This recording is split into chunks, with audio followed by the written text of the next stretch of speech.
Haleluya. Haleluya. Haleluya. Haleluya. Haleluya. Haleluya. माझा प्रिय बंधूंनो, बहिणींनो, लहान लेकरांनो, आपण सर्व लोक माता मरियाच्या आवडती लेकर म्हणून इकडे आलेलो आहोत.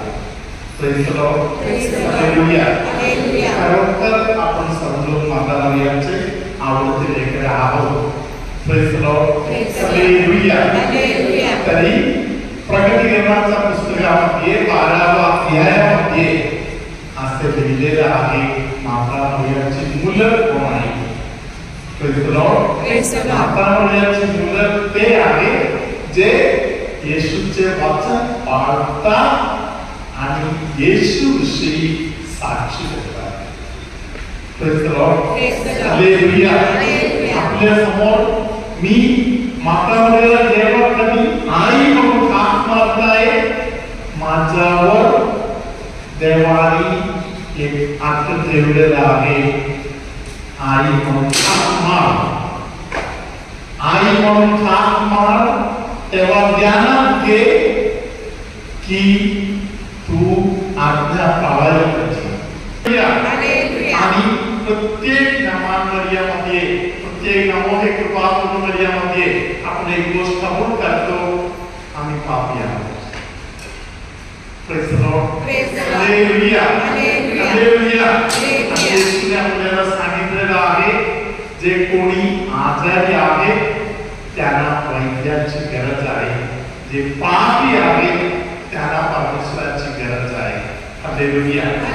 आपण देवाजवळ धाडसाने जाऊ शकतो, देवाला आपण हाक मारू शकतो, कारण येशूने आपल्याला अधिकार दिला आबा पिता म्हणून हाक मारण्यासाठी. हालेलुया. याच येशूने आपल्याला योहानाच्या सुवर्तमानामध्ये 19वा अध्याय 27व्या वचनामध्ये सांगितलं, हा तुमचा मुलगा. Praise the Lord. हालेलुया. ही तुमची आई. हालेलुया. हे नातं आपले जोडलेलं आहे. म्हणून आता आपण जोडून नम्रतेने देवाकडून आशीर्वाद स्वीकार करूया. माझी साक्ष अशी आहे की मी 3-4 वर्ष झाली पडली होती. पडल्यानंतर माझ्या ना हाताचा हाड निघाला.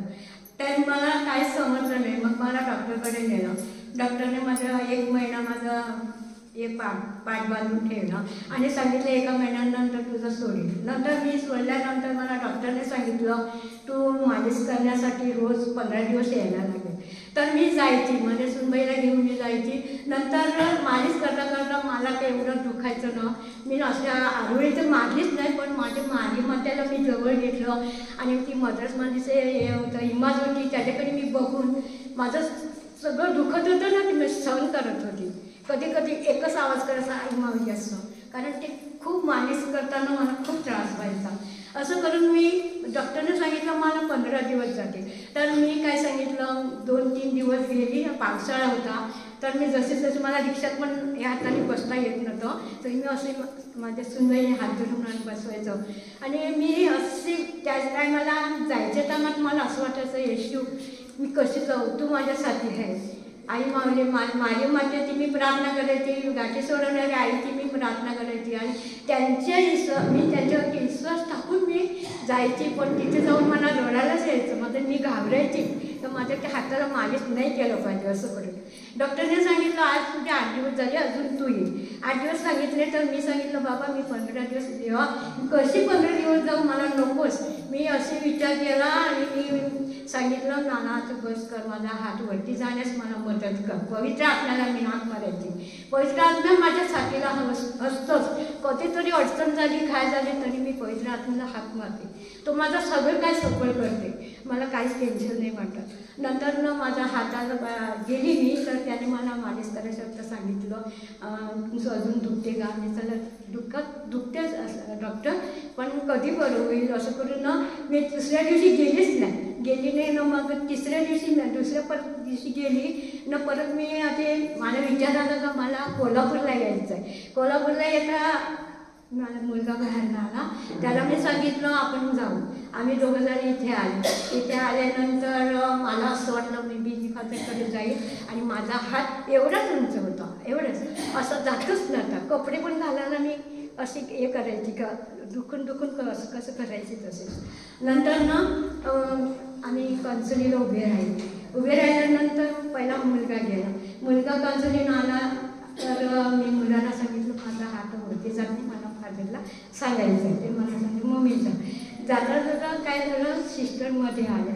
सिस्टरमध्ये काहीतरी काम होतं तर नंतर मी बाहेर आली आणि तो हातच माझा इच्छा होती की मी डॉक्टरला हेच फादरला हेच सांगा का माझा हात वरती जाण्यास मला प्रार्थना करा. नंतर मी बाहेर आली आणि अशी उभी राहिली तर मी असं काहीतरी म्हणजे असं वणणी अशी केली तर माझा लगेच हात वरती गेला. म्हणजे असं होत नसतं, हात वरती गेला आणि लगेच मी असं केलं हात वरती गेला.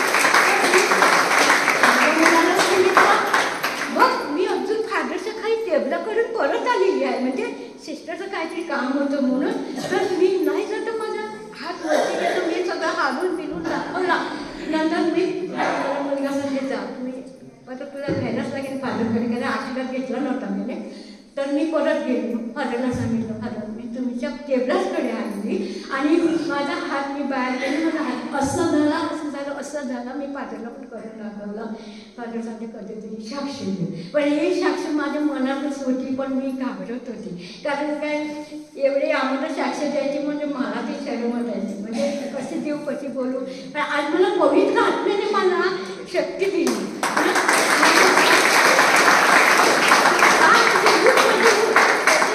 माझं एकदम काय दिलं ना मी साक्ष द्यायला असेल. पण सिस्टरने सांगितलं द्यायची असेल ती या, तेव्हा माझी तयारी झाली.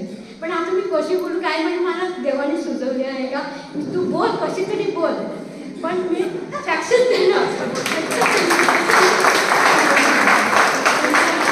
हात गरम झाला, डॉक्टरच्याकडे मी दाखवलं. डॉक्टर असं करायला लागलं. मला सांगते ताई तुझं अजून 1 महिना झालाच नाही ना तुझा हात. मी डॉक्टरला सांगितलं डॉक्टर परत होतं तपास करा. तपास गेला. डॉक्टर सांगते कुठे दुखते का? मी सांगितलं माझे थोड्या नशी दुखतात आणि फक्त असं मुठी मारायला थोडं दुखते, एवढंच आहे, दुसरं काहीच नाही. आणि इथं कपडे घालायचे होते, इथं दुखते. तर त्याने गोळ्या बदलून दिला. तशीच मी घरी आली. मी सांगितलं जाऊ दे, गोळ्या राहू दे, सगळं काही राहू दे, माझं मी आहे, मी माझं स्वतःचं काम करणार, कसं होईल तसं. मी किचनमध्ये काम करायला लागली, सगळं काय करायला लागली. मी सुनीबरोबर सगळी मदत करायला लागली आणि माझ्या हाताला काही त्रास झालाच नाही. तर डॉक्टरने सांगितलं तुझा 1 महिना 2 का 1.5 महिना सांगितलं होतं तुझा हात वरती जाणारच नाही. आज तुझा हात वरती कसं गेला? मी सांग माझा येशू आहे, त्या येशूने मला मदत केली.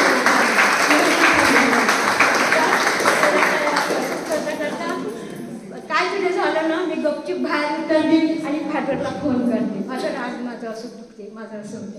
फादरने निश्चय आशीर्वाद दिला ना, तर मी परत डॉक्टरकडे काय झालं नाही. आणि मला फादरनं आम्हाला खूप मदत केली प्रार्थनेसाठी. म्हणून मी फादरचे आणि सिस्टरचे आणि मातेचे परमेश्वराचे आभार मानते. सर्वेश्वर तुमचे सोबे असो.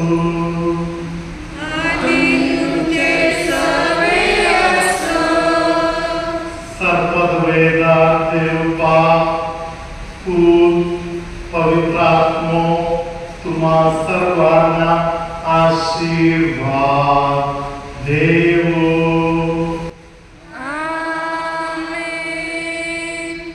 तुमच्यामध्ये कोणाच्या तरी एका डोळ्याला असलेले तक्रार, अनेक प्रकारचा तक्रार अनेकांना असेल.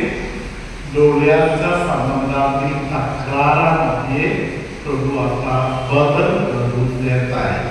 कोणाचा तरी एका डोळ्याचा दृष्टी वाढलेला आहे, कोणाचा तरी एका डोळ्याला दुसरा काय काय त्रास आहे यामध्ये बदल घडत आहे. ऍसिडिटीचा त्रास असलेले कोणाला तरी त्या गोष्टीमध्ये मातामध्ये मध्यस्थीने तुम्हाला सुटका भेटत आहे. गुडघ्याच्या कालच्या भागामध्ये, कमरेच्या भागामध्ये, पोटामध्ये असलेले त्रास प्रभू दूर करून देत आहे. श्वास घ्यायला त्रास होत आहे, डोकं जड झाल्यासारखा त्रास होत आहे, अशा काही लोकांना पवित्र आत्मा आता स्पर्श करत आहे. सर्वशक्तिमान परमेश्वर पिता आणि पुत्र आणि पवित्र आत्मा तुम्हा सर्वांना आशीर्वाद देवो.